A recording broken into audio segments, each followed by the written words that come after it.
Years after a paranormal YouTuber mysteriously goes missing, her sister's drawn back into the investigation that the police have long since abandoned. This one blends traditional filmmaking with mockumentary elements. Let's see just how successful that is as we discuss Shelby Oaks.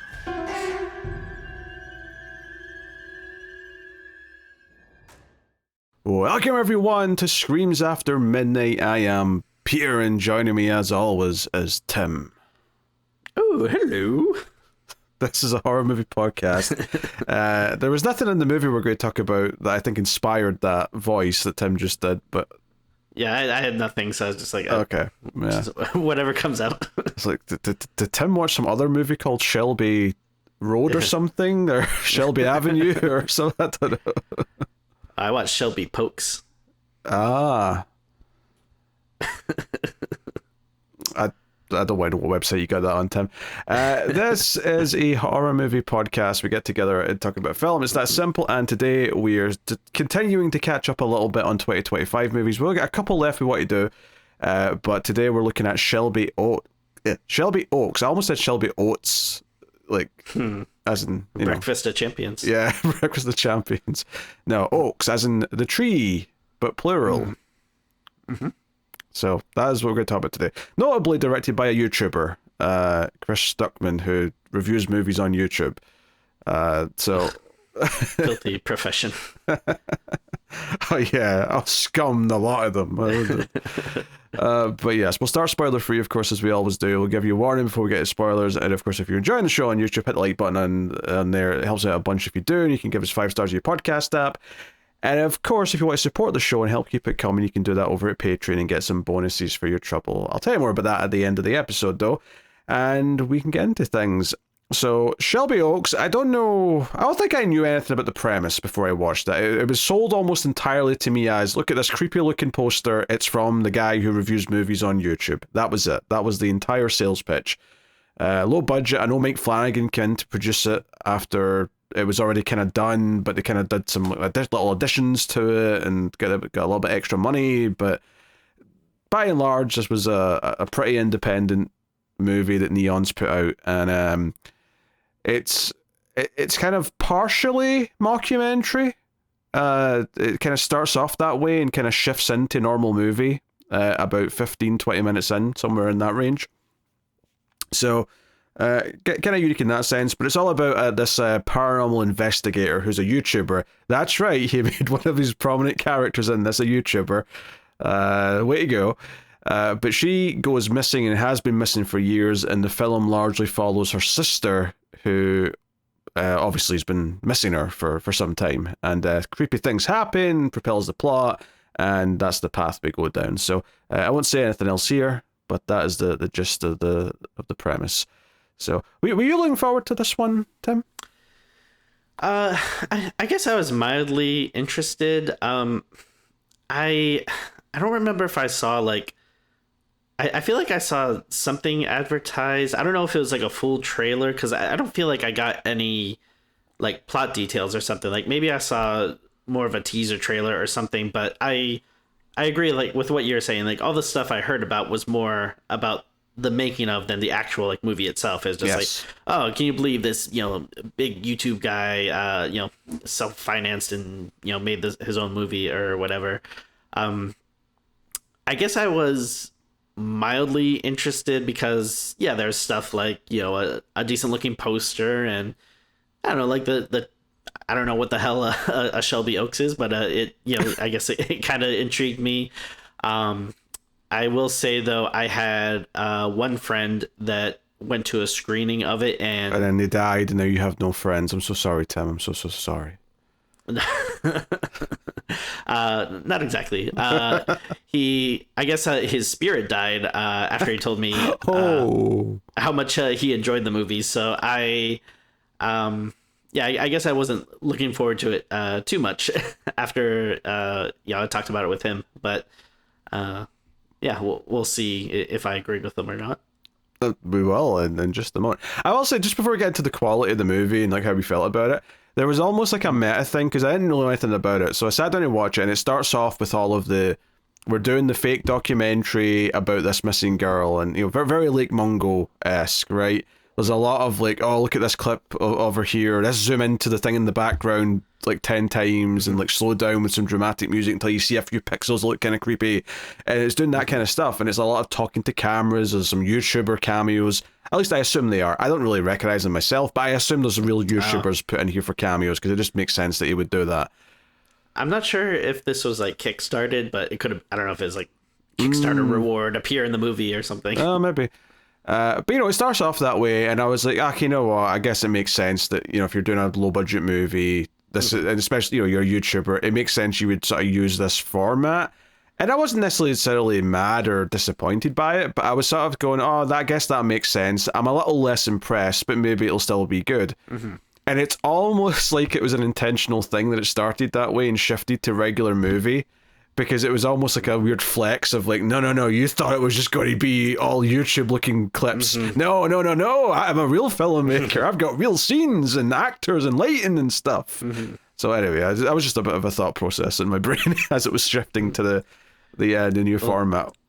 Well, originally, the movie was just that opening scene with those clips. But then when Mike Flanagan came on, he was like, oh no, you have to make a whole movie. So that's what all the reshoots and stuff were for.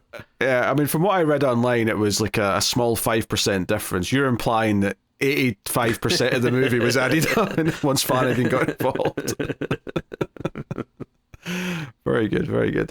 Because I think he actually screened like the original cut at like festivals before all that happened. So I think the actual release year on IMDb for this is 2024, but it's like changed since then and got its public release in 2025. Sure. So we're counting it as 2025 as we would anything else. But anyway, that's the preamble out the way. I guess we'll see how we felt.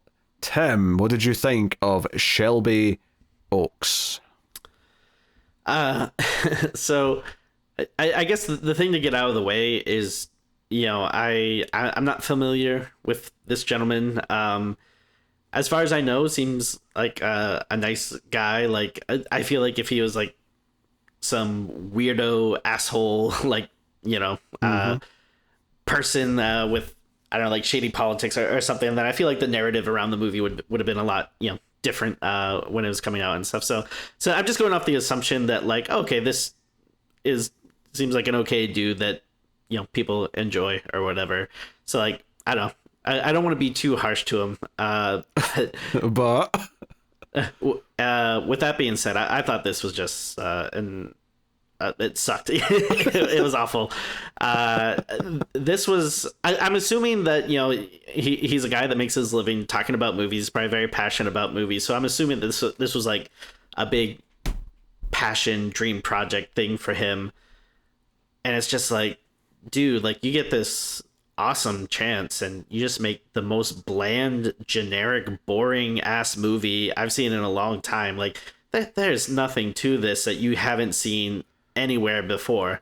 It's like, hey, a paranormal YouTube show that investigates like creepy things, and then they get into a case like over their heads, and then someone's missing, and the sisters looking for like this is all stuff that we've seen like a million times at this point. Like there's nothing about it that makes it interesting or different than any of the other million like shitty like mockumentary kind of stuff that we've seen before. And I know like the whole thing's not mockumentary, but like still like there's just nothing here. And like even like I don't know, I thought it was like so funny because like even like the names of the characters are boring. Like like one of the main characters is like Riley Brennan. I'm like, I don't know, like you can't even think of like, I don't know, like a more interesting name. Like it doesn't have to be like a crazy wild name, but like I don't know, just something about that just feels like very bland and generic. And I just think that goes for the whole movie. Like at no point did I ever think that they were doing something interesting or unique. I just thought this was a total flop and it sucked. Well, that was part. I guess the one thing I'll counter off the bat is I have no problem with the character names. I feel like you're being extra, like, I don't know, like you've got a bee in your bonnet and you're ready to unleash. You're lashing out and you're picking like what you want it to be called? Aussie McSplecken? Like what? I feel like I don't know. It's just, to me, it's just this, everything about this is so boring and uninteresting. And again, yeah, I'm not saying that you have to have like crazy out there names, but it's just like, even the names, I feel like they don't even sound like, just regular like names that you can attach yourself to or whatever to a movie. Like okay, even that, I was just like, there's nothing about this that feels like creative at all. I mean, I'm not even arguing any other points you're making. I'm just saying, like, I bet 90% of the movies you love have boring character names because they're just regular sounding names and that's it. Mm-hmm. I don't think that's a fair critique. Is all I'm saying. No, I think there's a difference. Like when, I don't know, like the thing is, like, you can have a movie again with like more normal names. Like, yeah, you're not, like, it's not like the character's name had to be like, the Assassinator or something, like. I just don't understand what's wrong with Riley Brennan. Like, what's wrong with, like, it's just a name. There's just nothing about it that inspires, and especially because it's a name that they have to like keep repeating over and over. And it's just like, geez, there's nothing like, even, I just think it's funny that even that doesn't stand out to me. And there's plenty of other movies where it's like, well, even again, if you just have regular names, that like it still stands out as more interesting than something like that. I think it's genuinely impressive, Tim, that I do not know if this is a bit, if you're doing this to wind me up or what, but it doesn't matter. It doesn't matter. We can move on. I don't like. If any of the problems this movie has, I don't think the character names are near the top of my list. Is all I'm saying. I'm not saying that it would have been a perfect movie if they changed that one little thing. I'm just saying that, like, that's just one of the many examples that made this movie, like, uninteresting. Okay. So do you think if they used her real name... So Riley Brennan's real name is Sarah Dern. Do you think Sarah Dern would have sounded better? I do, actually. I do. Oh, okay. All right. All right. Fair enough. Well, you got like Sarah Dern that's reminded me of Laura Dern. Hey, it's making me think of better movies. So I'm already in a better mood just from hearing that. Well, you don't hear Riley and think of the greatest character on the hit television show Buffy the Vampire Slayer and think, oh, Riley, what a name. I can't say that I do. that was sarcasm, by the way. No one likes Riley, to be clear. Hey, they would have gone through with that reboot if they would have been a little more Riley focused. Oh yeah, that's what was missing. Yeah, sure. the Riley reboot. Okay, all right. So that insanity out the way. I can't say I particularly feel strongly on the matter, Tim, but you've said your piece. People can judge for themselves. So, needless to say, in the end, I didn't like it very much. I think I would agree with that. I think it starts off okay enough. Like, I think I was wanting to give it a shot. It was doing some typical like Mungo mockumentary style stuff. And it had one or two little moments of like, oh, that was okay, that was a neat way of doing that bit, or I can see what he's going for here. And then it just kind of kept getting worse after that, to the point where the ending just completely lands with a thud. No pun intended. Yeah. So it just, I wanted to be kind to it. I wanted to be nice to it, and I feel like we've seen worse. Don't get me wrong. I think that the level of passion you come in with, now I don't know if you're actually going to argue this, but the level of passion you come in with there makes me think you're going to be arguing this is like a complete and utter like travesty turd. I don't think it's quite that bad. I think it's more on the side of like just not good, with a pretty shit ending. Not good with a shit ending. That's my summary. There you go. I mean, I don't think there's really much redeeming about it. I just found it to be so boring and sure. Like I don't mean to say there's like tons of redeeming stuff about it. I just mean that it's also not that like horrific either on the other end, right? It's I know sometimes it's tougher to talk about a movie that's more in the middle, I guess, a lot of the time, but yeah. I mean, I agree. I've definitely seen worse. Like, yeah, I'll give it that. Leprechaun much, 3, I guess. No, that's one of the better ones. When he goes to Vegas, that one's fun. At least, like, I mean, there's much more memorable stuff that happens in there that'll keep your attention versus this, where it's just like you're nodding off. I was nodded off at one point. I'll admit that there was a portion in like the kind of the end of the second act kind of part of the movie where I was starting to get a bit sleepy. So we'll talk about that later. And again, I'm sure this dude's like, you know, a fine person. You know, seems to have a good following. I hope his fans don't seek out reviews and you know, whatever, show up at my work or something. Tim, you don't go out of your way to be nice to the directors of all the other movies we shit on. You don't have to do it for this one just because he happens to be a YouTuber. It's okay. Well, I mean, I don't know what these people's lives are like. Like, you know, like, okay, you might be crossing a line now. These people, all right, we might be crossing over into problematic territory, but it was fine before. I mean, I don't mind ragging on Scream 7 because I'm sure Kevin Williamson has better things to do than like look up YouTube reviews and sure. you know, and start dragging people in the comments. But I don't know, like we're in his workspace. Like he might just, you know, yeah, we could see a tweet on the dreaded website X tomorrow that says, you know, like, my faithful followers, like, you know, please attack this man who has sullied the name of the movie you all worship, Shelby Oaks, and, you know, please, you know, spill blood in my name. Like, I don't know, like, I don't know if he's that kind of guy or not. I you know, I hope not. So, you know, the thought crossed your mind though, because you're feeling the need to say all this shit. Listen, you know, we have fun here. Yes. I'm sure he's fine. You know, he made a bad movie. It happens to the best of us. You know, it feels so much more personal though, when you're like, I'm sure he's fine, but he made a shit movie. Like, it feels almost worse than when you just say it's a shit movie. It's like you're going out of your way to like point him out and be like, don't mock him, don't laugh at him, it's okay. It's a little bit, it's like you're showing him too much pity and it's making it feel worse. Yeah.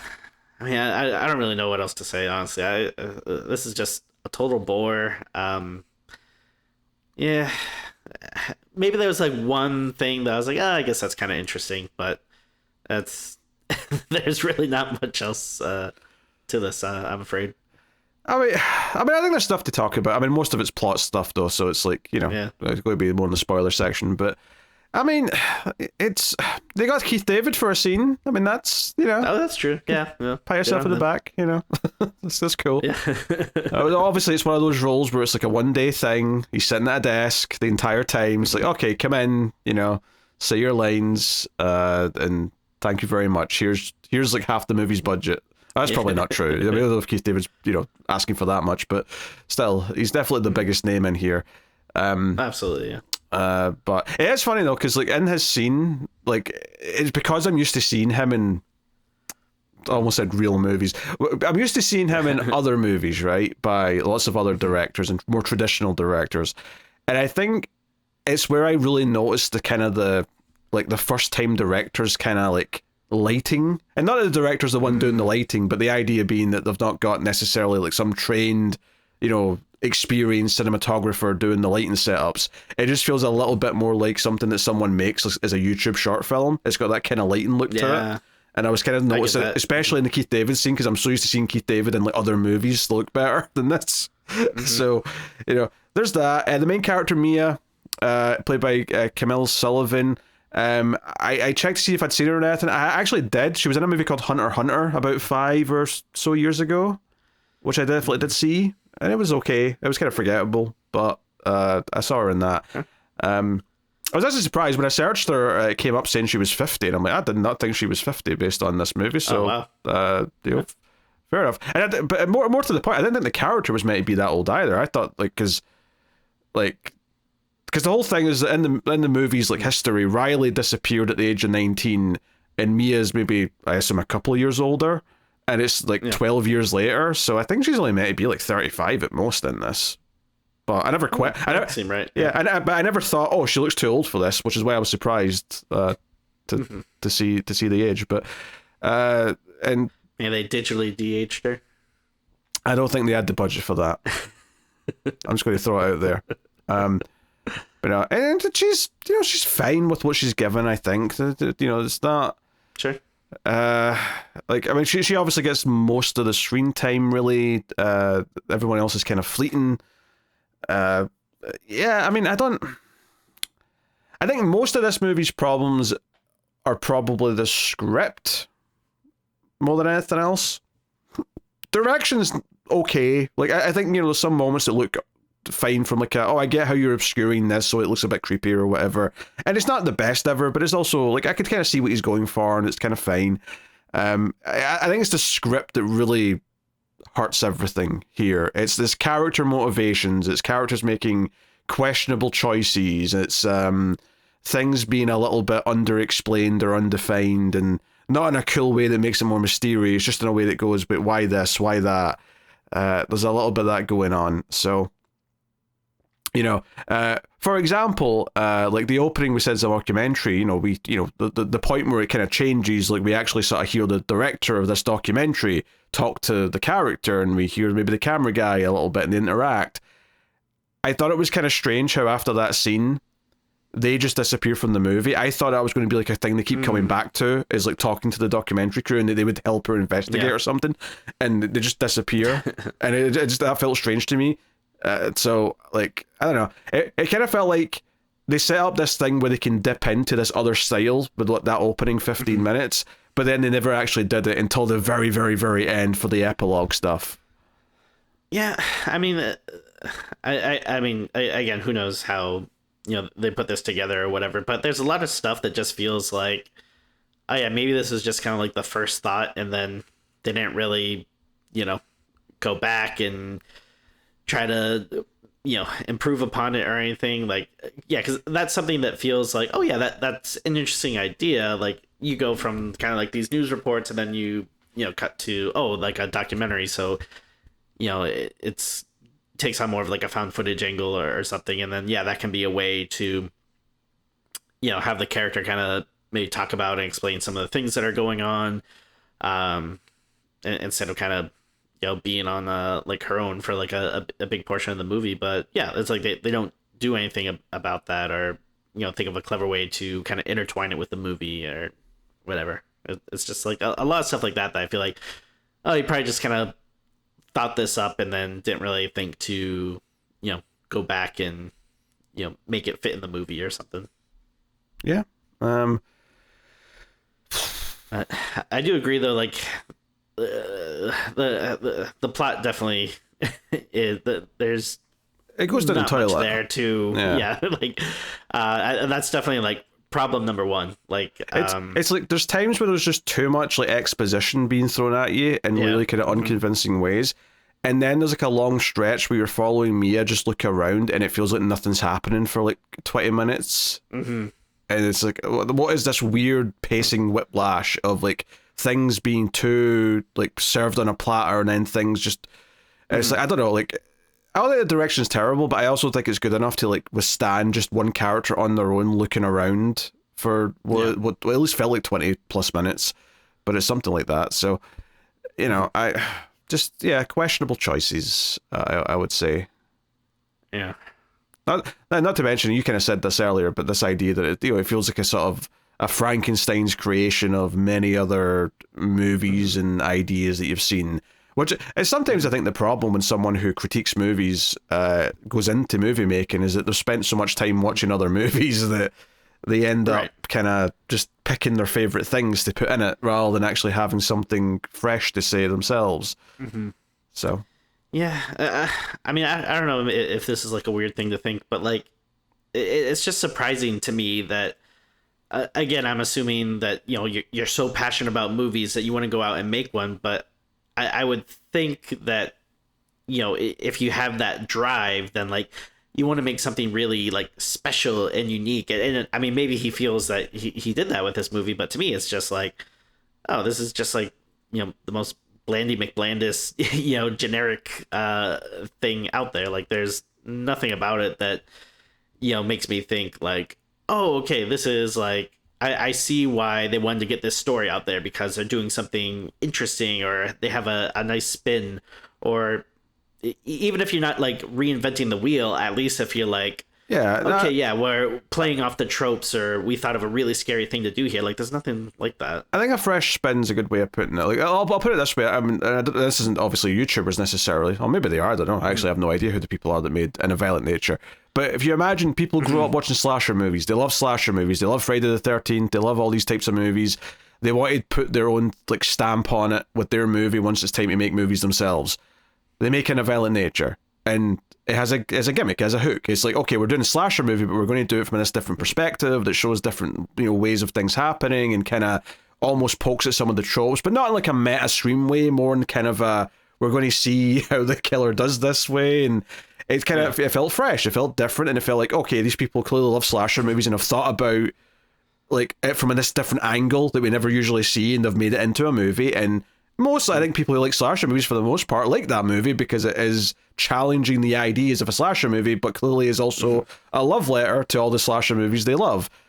This, on the other hand, feels like, oh, I like movies about demons and the occult and about supernatural, paranormal shit and, mockumentary stuff, and I'm going to just put it all in a blender and I'm just going to make my take on it. But it's not really a take, it's just kind of my mixtape. This is my mixtape of all the movie parts I like. Which I'm not like opposed to that idea, but if you're gonna do something like that, like it better be really good. Like you better have the chops to like make that interesting and cool. And yeah, it just isn't. But going off what you said though, you actually did give me a pretty good idea for a movie. Oh no. Because we could do like a slasher, but like from like a different angle that no one's ever seen before. So it's just like maybe like 90 degrees, just like constantly, like the camera's just like tilted. What, you mean like an extreme Dutch angle? Yeah, just like the whole movie though.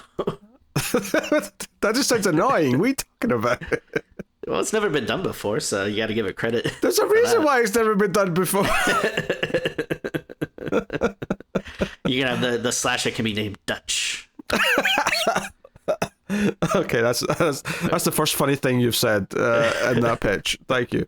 Okay. Not to be confused with the movie Dutch starring Al Bundy, I believe, but this would be a horror take on Dutch. I assume you mean the actor who plays Al Bundy, not.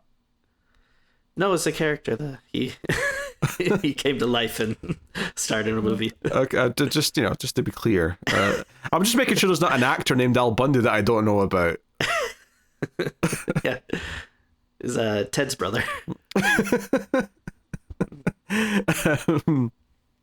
So the funny thing is, though, is so obviously the Talk to Me and Bring Her Back duo, those were YouTubers, but they weren't movie reviewers, I don't think.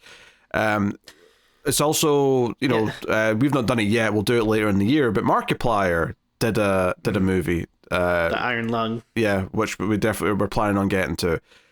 And I've seen more positive buzz about that versus this. Yeah. And I also believe there's another one coming out. I think the Obsession, I think, is also like a YouTube person. Oh, really? Okay, cool. Yeah. So, I mean, it's big, baby. YouTube is... It's interesting though, because like Markiplier, like he, I mean, I've not really watched Markiplier, but from my understanding, his main thing was playing scary video games, and he decided to make a movie adapting one of the small indie horror games that he likes. So he wasn't coming at it from like a I review movies perspective. So maybe the reason why that one seemingly has turned out better. Now, admittedly, I don't know. We don't know, but but neither of us have seen it. But maybe if that has turned out better, it's because he's not a critic who's coming in and being like, oh, I'm going to do all, in a weird way. Not that we don't want filmmakers to already love movies, because obviously you can't become a filmmaker without loving movies. That would be absolutely idiotic not to. But maybe, like you're almost in the weeds too much if you're reviewing them for a long time. By the time you actually get around to making one, if that is the path that you go on. Right. No, certainly. Which won't be true for everyone, but maybe that's what it feels like. The end result of this one feels like that, though. This is why we're saying it. Yeah. And I mean, again, like you said, the worst part is like the plot and the story or something. So I don't know if he wants to make something else. Maybe if he, has someone else write it, like there, could maybe potential for it to be better or something. But yeah, I mean, can't say I'd be super interested in seeing it, but I mean, hey, I would be free to give it a chance, I suppose. Yeah, he co-wrote this with, I think, his wife. So they co-wrote the movie together. Just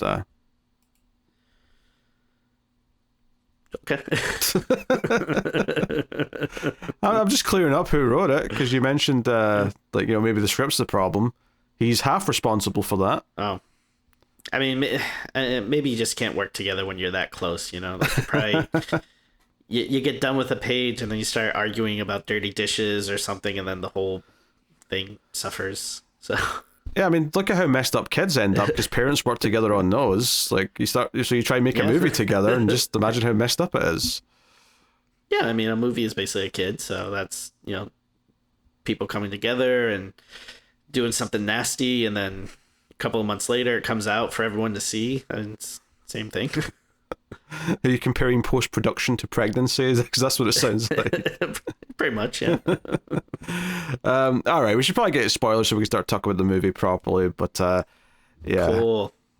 Yeah, we're not so hot on it. I think is fair to say. So yeah, spoilers from this point on for Shelby Oaks, and I have to think about it every time not to say Shelby Oats. Honestly, it's really hard.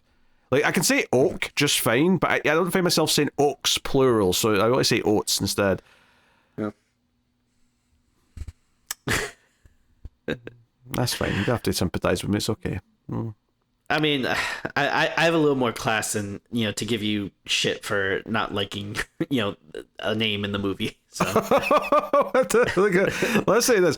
I'm arguing about Oaks. You were arguing me that Riley is an unimaginative name.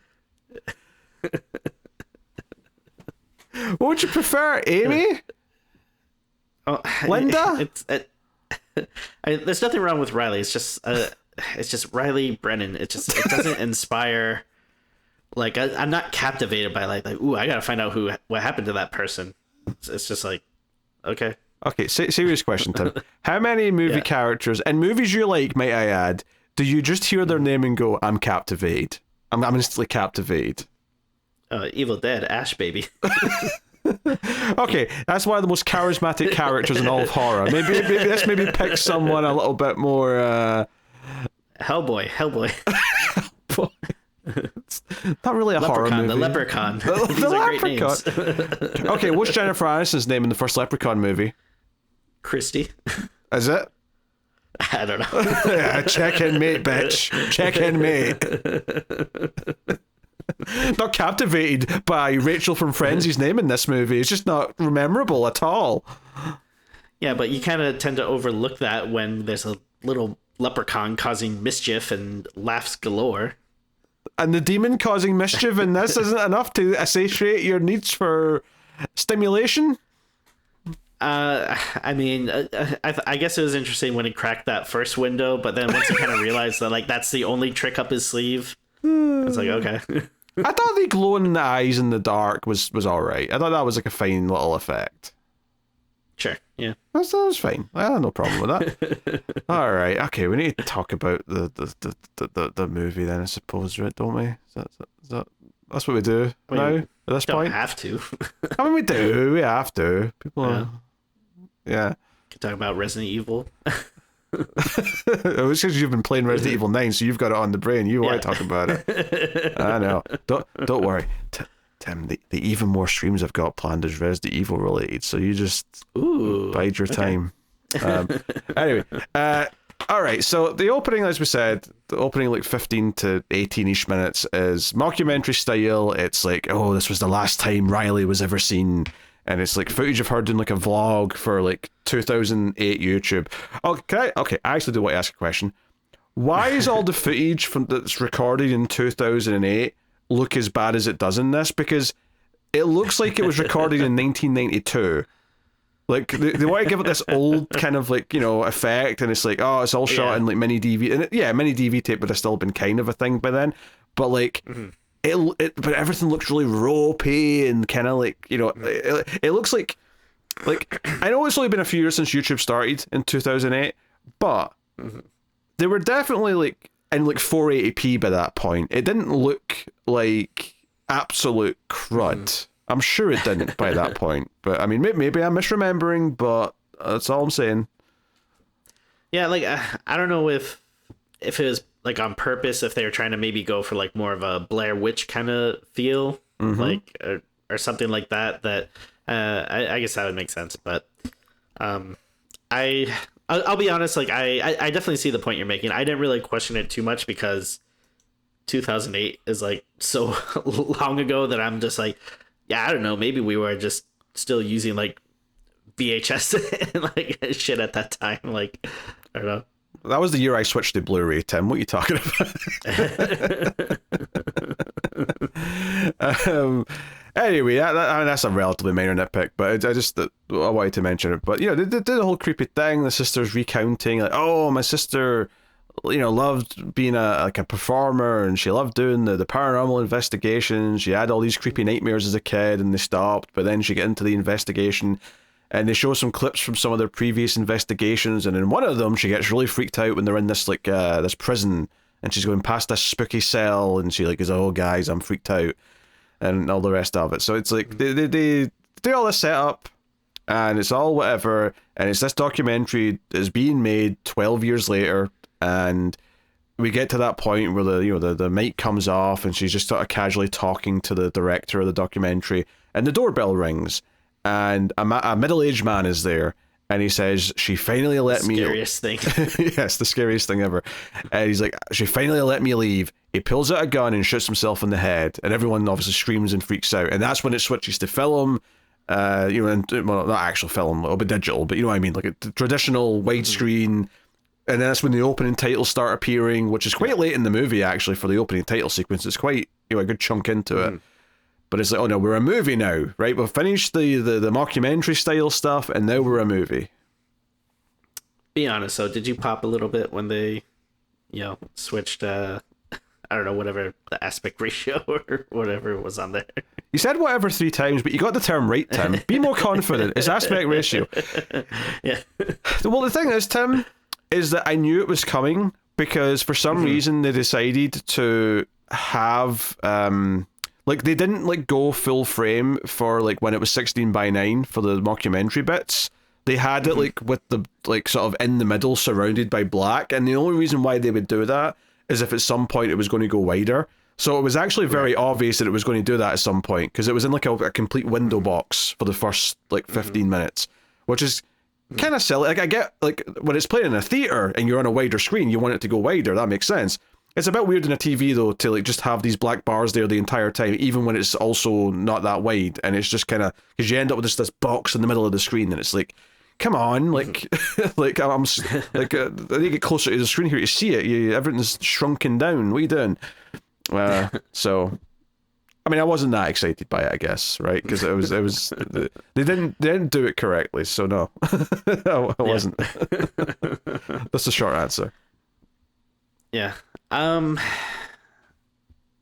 guess, like, I guess, to be fair, like, I was somewhat interested, you know, I guess up until now. I feel like the new stuff, like, went on maybe a tad too long, but then, yeah, once you have the guy show up and shoot himself, it's like, okay, well, I guess I would like to know more about. It's a jolt, you know. It's like, hey, this has been a cold case for 12 years, and this guy shows up out of nowhere and kills himself. It's like, okay, all right, this is boom, all right, here we go, inciting incident. It's a decent enough hook, but I just feel like it very quickly, like, drops off and is just really, I don't know. It goes through phases, right? Because the first thing is that this guy was holding a tape in his hand, like a mini DV tape, and she doesn't tell the police about it. Mia just takes it herself and watches it. And it's actually quite shocking how long we spend with the camera just pointed at a TV screen as this tape plays out, especially since when they established in the opening, they can just, have it be 4:3 inside the image and just show it that way. But no, we actually just have the camera pointed at a TV as it's playing for a good 5 minutes, right? And it's not that long since it turned into like a normal movie, quote unquote. So it feels really weird for after like a few minutes of a normal movie for that normal movie to be pointed at a TV screen as we see this like 4:3 footage playing for like 5 minutes. Yeah, I kind of forgot about some of these aspects, but like now that you're bringing them up again, like I don't know, I feel like before you said like it's not like the direction isn't bad. Like I don't know, I think there are.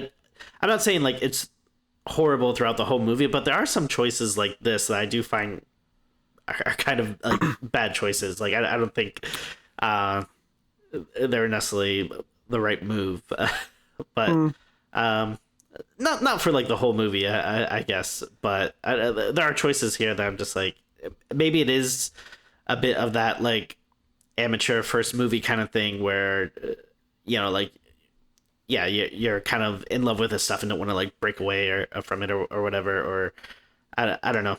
But yeah, stuff like this I didn't really think was like a smart idea. I mean, I think a quick fix to this so it wasn't that long when she's sitting just watching the tape, because it's all this extra footage, right, of like stuff they shot when they were like out doing this document, like the YouTube documentary back 12 years ago in Shelby Oaks. And we see like more footage of them talking to each other, of Riley getting creeped out, and there's some exposition here where she's like, oh yeah, my mum brought me and my sister here when we were kids, when this amusement park was still running. I was like, oh, that's an important detail, I remember that for later. But like they're doing this stuff, and then the final bit is like the night like she goes missing, and basically the killer comes after like the guy holding the camera, and then clearly he's the one holding the camera whilst he goes after someone else. And you see him grab her, and then you see his face, right? And it's the guy who shot himself. And it's like, okay, that's revealed a bunch of stuff. I feel like that last little section, that night where the killer shows up, could have been what this like secret like new tape was. Everything else before that could have just been like stuff they already had and was in the mockumentary section at the start. And I get that making that longer doesn't necessarily sound great either, but I think it would have felt less weird to not have her sitting watching a TV screen for like a solid several minutes. Because it keeps having these breaks where it's like, here's one scene, then it sort of cuts to black, there's another scene, it cuts to black, another scene, and it's just her sitting there watching. And there's long stretches where it doesn't even cut to a reaction. It's not until the scary stuff starts happening towards the end of it where you even start getting her face that much during it. Yeah. So there's a little structure thing there with all you need to fix it.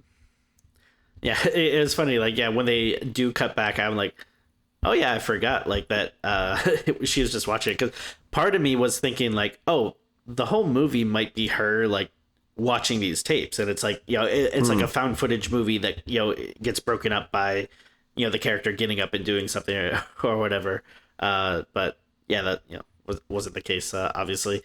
And then I don't know, I don't know if this is like being too nitpicky and stuff, but like I just thought like the character makes a lot of really dumb choices. Oh, she does. Like, I mean, choice number one, Tim, is after she tells her husband about this tape, she does not give it to the police. She actively lies about it and keeps it, and it's like, what? And she tries to justify it in the next scene to her husband, and none of it just feels right or real. It just feels like a bunch of bullshit to justify it.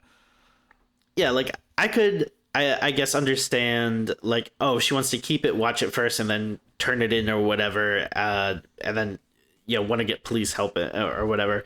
Like that would make more sense. But yeah, just the idea of like, I'm not even gonna get them involved, I'm gonna do like all of this by myself. It's like I don't it doesn't really feel believable to me. Well, what got me about it is that her reason is like, oh, because the killer's already dead, they'll just accept that as the end of the story because he's already in the morgue. And I believe, because we never saw my sister die, that she's still out there somewhere. And I don't want that. So I'm like, okay, worst case scenario, you give this to the police. Maybe you slightly fudge the details and, you don't say that you found it in his hand. Like, maybe make it sound like he dropped it and you only just found it after they left. So it doesn't look, incriminating to you. You weren't, like, withholding evidence or anything, right? But Right. So you show them the tape, they see it, and let's say they say, yeah, that's the end of the story, we're calling it a case closed, even if you do think she's still out there. What's stopping her from that point of doing the exact same investigation anyway? It's not like they were going to put handcuffs on her and say, well, we can't let you leave, miss, because you might investigate this. Right, yeah. Like, I mean, if anything, yeah, it seems like it'd be more helpful to, get them involved, or, yeah, if they're not going to do anything, then at least you can take your story to, like, the documentary crew or something, and then you can, put the idea out there that, like, no, I think she's still alive. Like, if anyone has any information, like, help me or something, or, again, I feel like the, an easier idea to maybe like work some of the other stuff into the movie would be like, oh, if like, you tell this to the documentary crew and then, they're like, oh, well, here's a story. Like, let's, follow you and, snoop it out or something. And then, that way you have like more people that you're working with and it feels like you're following a story instead of just, again, just watching, a woman by herself, like, run around for whatever 20 minutes or so. I mean, we don't even get to that bit yet, though. There's the stuff before there that, like, because I think the first part of the investigation where she's doing research, she goes to the library, she reads a bunch of shit, she looks through her sister's old stuff, which conveniently contains a book on like demonology that basically spells out exactly what's going on. Yeah. Remember, there's an incubus, Tim. It mentions incubus. Remember that for later. Yeah, I thought this was so egregious. I mean, as someone who reviews movies, like, how do you not the say, research like, scene. the research scene, like, that's overdone, right? And it's like, oh, no, this is just, like, every research scene you've ever seen in another movie. And then it did make me laugh, like, they're looking through, that book or whatever, and it just so happens it has, like, drawings of, like, exactly every, like, demon and thing we're gonna see throughout the movie. It's like, oh, this book just happened to know exactly what all these things looked like and stuff. Like, give me a break. Yeah, but honestly though, this is actually the better chunk of the movie in a lot of ways, because at least stuff was happening. Because she goes to speak to Keith David, who was the warden at the prison, and the big thing she has that she finds that tries to like convince her to tell her husband that, hey, like, this is all connected, is that the period of time when her sister's nightmares stopped happening, when she thought she was seeing something like evil in the window. It was when this guy, the kidnapper, the killer, when he went to prison. When he went to prison, the nightmare stopped, and her theory is that he was actually there, like, taunting her somehow. Now, clearly she's admitting she thinks something supernatural's happening, because they keep saying it was a second story window, there's no way someone could just have been there. But she's like, no, he is. He's some demon or something is using him as, he's possessed. He's doing stuff because of satanic things or whatever. And it's like, okay, you believe this, you look crazy. And I mean, credit to the script, I guess. Usually when like the female character says this and the husband's like, oh, you're crazy, you need help, I'm usually like, oh, this is just so annoying, the guy's a dick. In this case though, I'm like, you know what, I'm actually sympathizing with him a little bit. She does sound like a complete nut job as she's saying all this stuff out loud, because the movie's not really done a whole lot to convince us of a lot of these details. This is actually the first we're hearing of some of this. Yeah. I think that's a good point, but then also he really doesn't do anything to, like, he's just kind of like, you need help, and then gets just leaves away. Yeah, he's basically gone until one or two small scenes later on. But she goes to see Keith David, who was the warden at this prison, and they set up this thing, which I thought they were going to do way more with, is that this idea that the town of Shelby Oaks started going to shit and became a ghost town because this guy was his name Miles, I want to say? Was that his name? Oh, yeah. Is it Miles Warren or... Yeah, something like that. Like that. How's that name for you, Tim? Did you like that name? No. all right. Just thought I'd ask. That was boring. But he, like, his presence, the idea that his presence, like, made the town start to decay, and even, like, the visual of the prison, like, it shut down. Like, he arrived in, like, 2002, and then it's like, by 2007 it looked like this, and it's like the idea that the evil just spreads from him, like, Satan's around, or evil's around, or whatever, right? I'm like, okay, not a terrible idea, right? This idea that, like, evil just sort of surrounds him, and that's why Shelby Oaks is the ghost town that it is, because it just bad things kept happening, and it all kind of comes from him, not in a physical way, but just that he emanates bad vibes and stuff happens because of it. It's like, okay, yeah. All right, that's fine. And the warden's like, oh, there was a riot, some computer malfunction opened all the cells. And the freakiest thing about it, though, is that I went past his cell and he never left his cell. He just stood at the window staring outside, and it sent chills down my spine. He said he was dead. Good. Like, he's like, thrilled to hear this guy's dead. And I'm like, okay, all right. I mean, it was like, okay, some of the lore it's trying to build up is okay, right? The way it's doing it isn't exactly thrilling me, but I don't hate the concepts they're bringing up. Where the movie, I think, really nosedives is when she's looking through other photos and she's looking through the other footage and like the old episodes that her sister did of the paranormal show. She notices that the cell that her sister freaked out at on the paranormal investigation show, right? There's a cell she walks past where she just sort of stops and stares and gets really creeped out by something. She notices that's this guy's cell, right? Now, he's not there anymore, obviously. This is years after, they'd left. But clearly her sister was picking up something from that cell. So Mia, our main character, right then and there in the middle of the night, grabs her keys and says, I need to drive to this prison and investigate. And I'm like, why right now? Why not tomorrow in daylight for a start? Yeah. Why not bring literally anybody else with you? It almost feels like it's missing like a best friend character who's like at least there to sort of like say, oh, well, she's coming with a buddy, and there's at least it's not as ridiculous because there's two of them and there's someone to talk to. But we spend the next like 25 minutes with this character Mia, like searching a prison that's empty, searching the woods that's empty until she finally finds someone, and all of this section is boring as shit. And not only that, there's some like demon dogs that show up, which are just kind of painful. Every time they show up, it's painful. Apparently there was real dogs, but I swear they have like a CG layer on top of them or something because they did not look good. They don't. No. Real quick, I did just check IMDb to see, double check his name. So his name is Wilson Miles. Miles. Okay.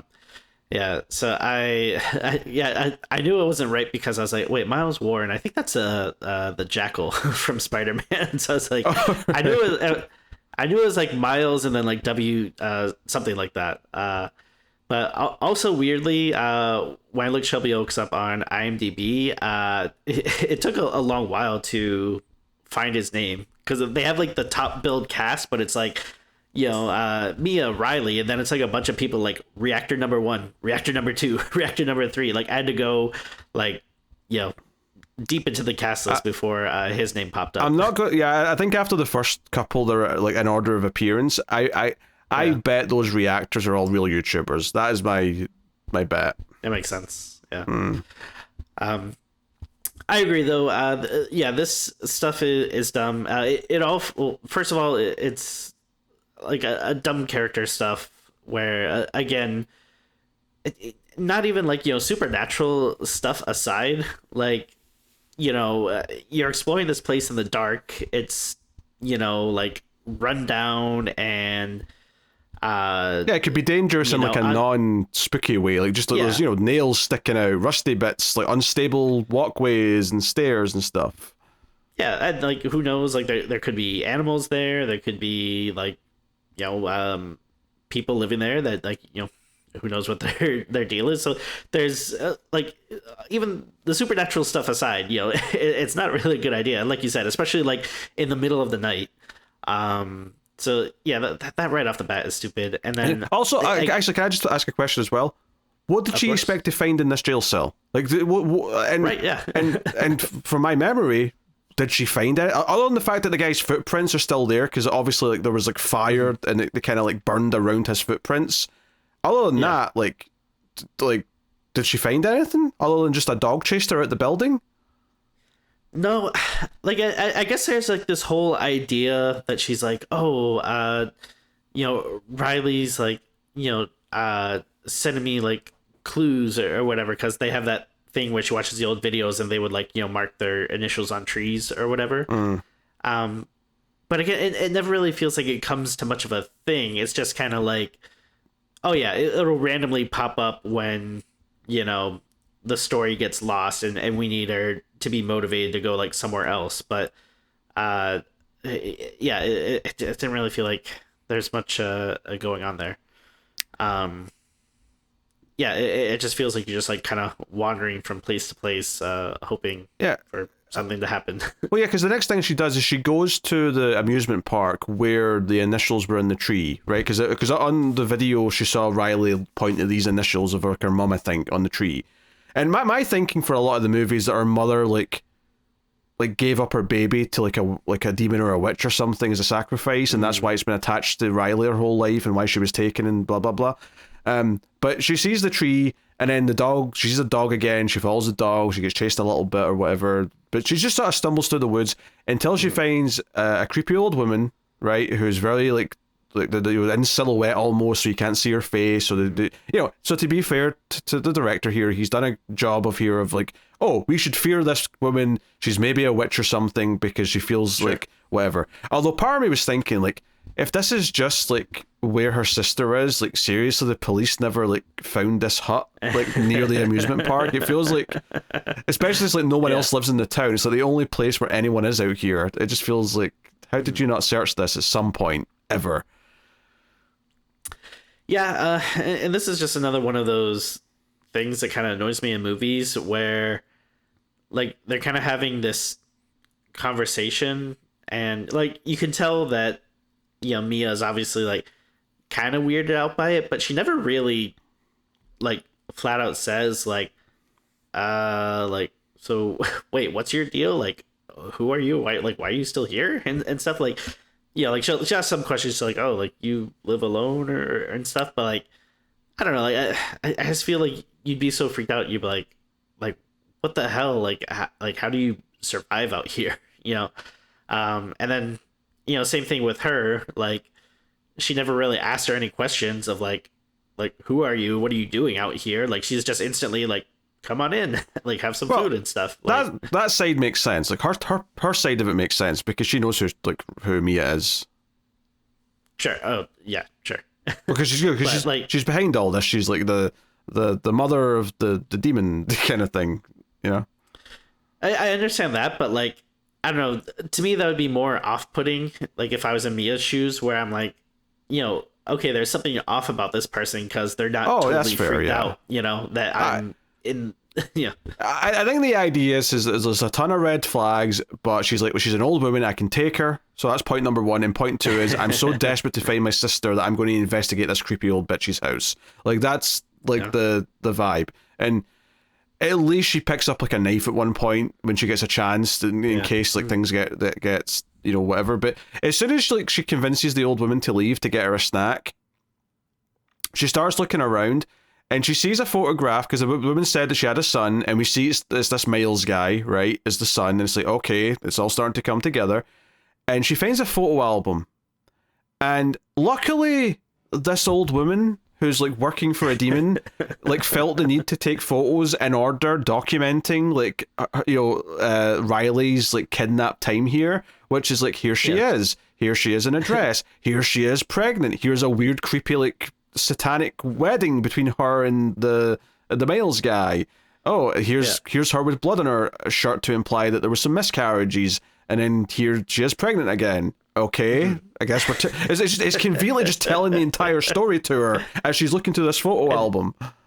Yeah, and the weird thing is like, okay, maybe you would buy it, like, these are crazy people or whatever. Like if they had, this like bulletin board with all of these like, candid Polaroids pinned up or something like that might make a bit more sense. Like you're saying here, it's like a loving photo album, put together, like, the same way you would look at like someone's like wedding album or something. And it's just like pictures of, like, again, it's just like, why are you taking pictures in this moment or whatever?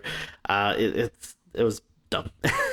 Yeah, loving but smeared in a layer of dirt just for the horror movie aesthetic. Of course. Yeah. Yes.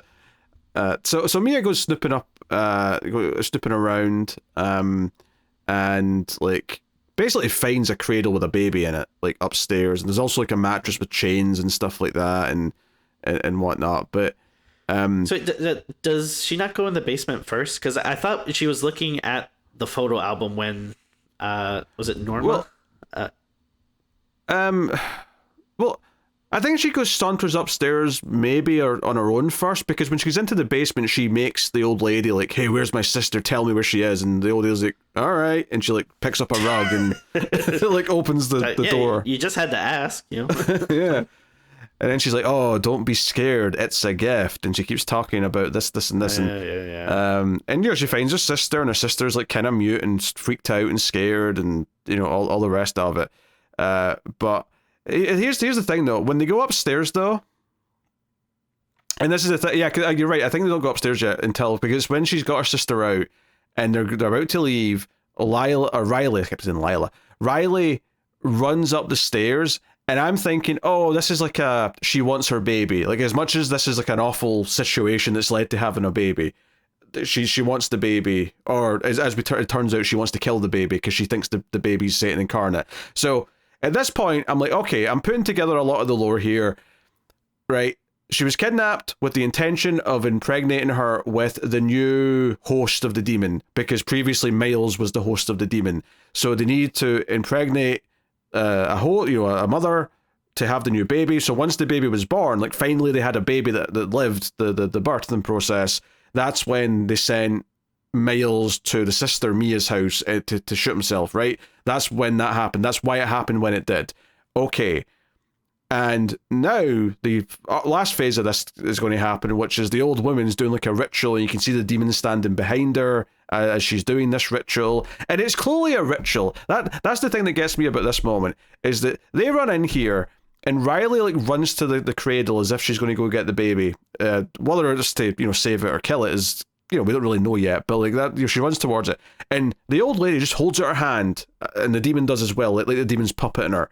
And she just like stops dead and gets like thrown to the ground. And it's like, oh, supernatural powers, right? Okay, we're seeing this shit. But clearly the old woman's cutting her wrists and she's like dropping blood onto the baby and she's saying a bunch of shit. This is clearly a ritual of some kind. The old woman is doing something.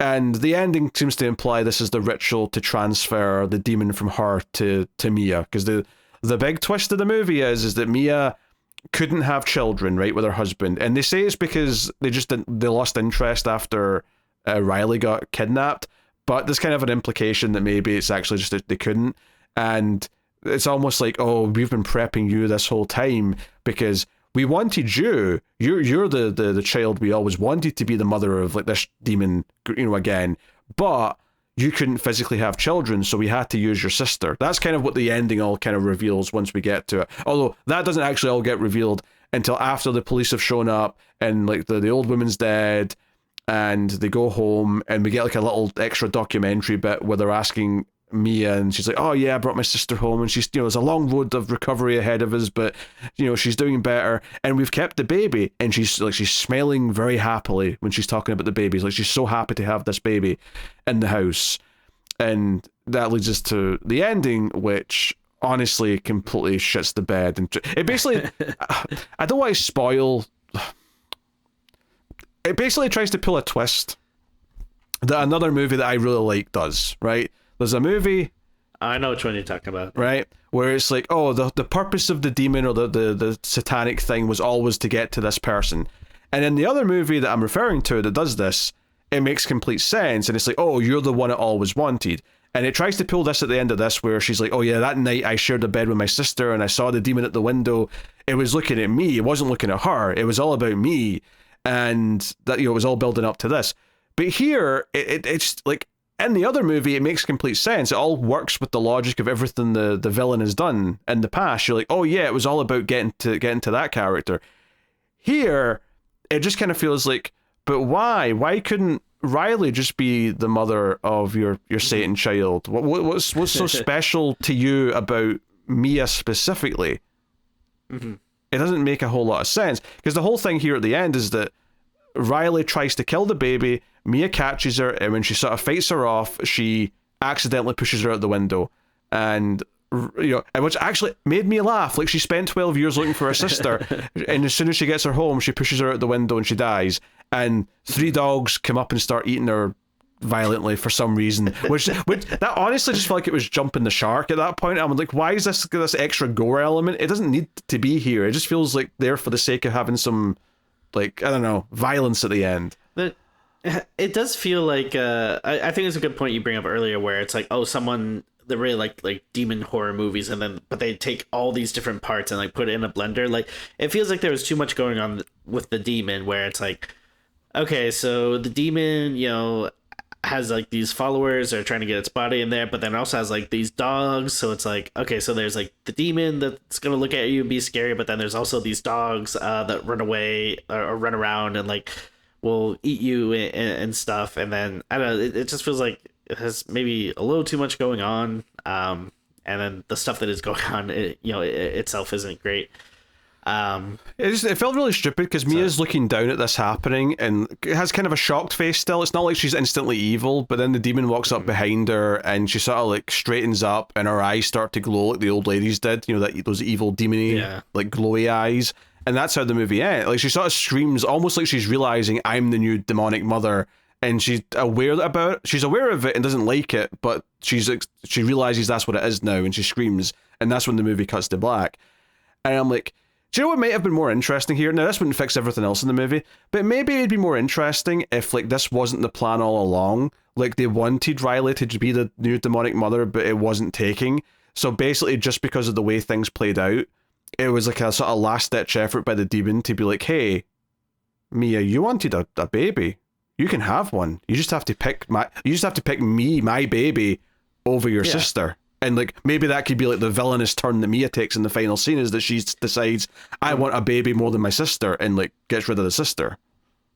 I mean, yeah, for a while that's where I thought they were going, which admittedly I think would be a more interesting take, because like you could see that Riley, she wants to kill this baby so bad, she cannot wait. It's like as soon as like she's got a pillow in her hand, she's creeping up, she's like, I'm going to get it. So that, so like then, my like what I was thinking is going is like, she totally hates this thing, but then, Mia, like you said, is gonna decide like, oh no, like you can't do that, and then kind of pick it over it. So you could have just done something more along the lines of that. It doesn't have to be this, oh no, they wanted you this whole time, and like they were kind of like subtly controlling you behind the scenes or something. It feels like a twist just for the sake of a twist, and all it does is hurt the potential of the character, because the way they have done it, it's like this character makes a bunch of dumb decisions and then just plays into the plans of the villain, and she never really had any agency because she just became like it was inevitable. The demon decided this long time ago and it all just played out to the demon's plans, and that can work in some movies, but like at least if she made the choice, I'm going to accept being the mother of this thing because I really want to be a mother, regardless of, whatever else it destroys. That's at least like her making a choice, and it could be the end of an arc where it's like, I thought what was missing all my life was like my sister, but what I've really been missing is just someone to look after, and I'm going to, make this choice and blah, blah, blah. Like you could have made that, a dark choice, like a tragic choice, but a choice the character makes. Instead, we're just doing the same old, there was never any hope. This was always just what the demon wanted, and was always just going to get its way, and you've just played into it. There you go. Yeah. One thing that I did think was funny, backtracking just a little bit, but kind of before like that final scene when they have like the documentary crew is like wrapping up, and Mia's saying goodbye to her.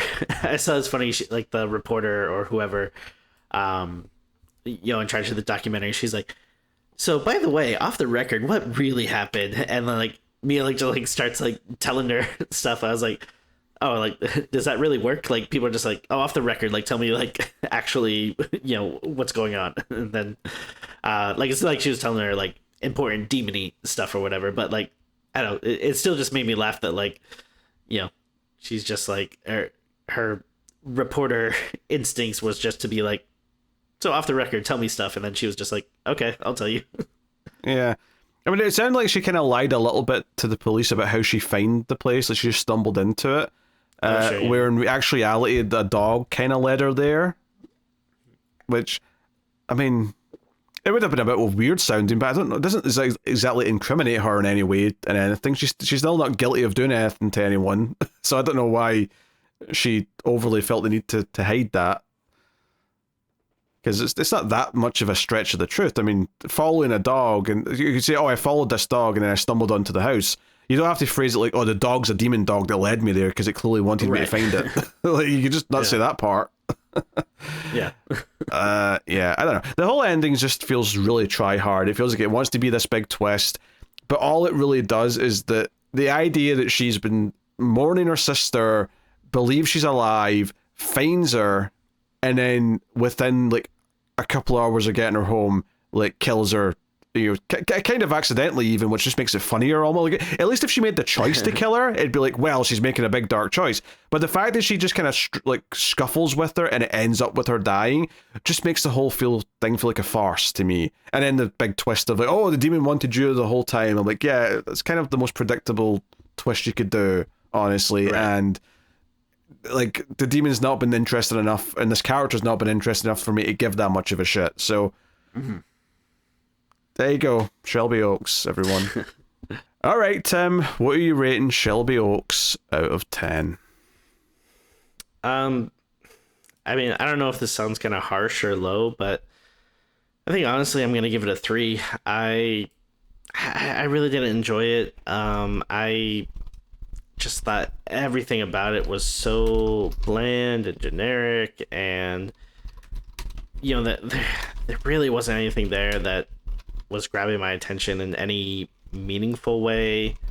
And you know, like, you know, sometimes, you know, you can make a case for like, oh yeah, like maybe I didn't like this, but there's this one cool scene or like this one cool visual or one cool idea that at least maybe kind of propelled me through a bit or makes it stand out, you know, versus other bad stuff. But I really don't think like there's anything like that there. Like, you know, it's not like there was like, oh man, there's the movie kind of sucked, but it had some fun cheesy characters, or there were some cool kills, or I really like the design of the bad guy. Like, I don't know, there's really nothing like that for me here. I mean, I'm not going lower than a 3 because you know, it's not, like you said, we've seen worse, and it's not like, you know, on a base level, I guess I'm not like super angry about it, but yeah, I just can't think of like anything that really made me like interested or invested in it. So I don't know. Sorry if that's kind of mean or harsh, but that's kind of where I'm landing. I mean, I'm not going to care. So, yeah, I don't think it maybe annoyed me quite as much as it annoyed you, even though I do think the ending kind of sucks and was like a bit of a dud after everything. And I also, this is maybe like a weird or large scale thing, but I think by starting it in like the mockumentary kind of found footage, like we're really building the mystique and the mystery, because that's what that does. If you do that style, it makes it feel like a real mystique, right? By switching to normal movie after doing that setup, it almost feels like the start of it really like sets the bar or of expectations really high. Of like, oh, if we're switching to real movie, what like how crazy is this going to get? And there's nothing actually that special like in the real movie part to live up to it. So I would say that I don't think I want to go as low as I think I'm going to go with a 4.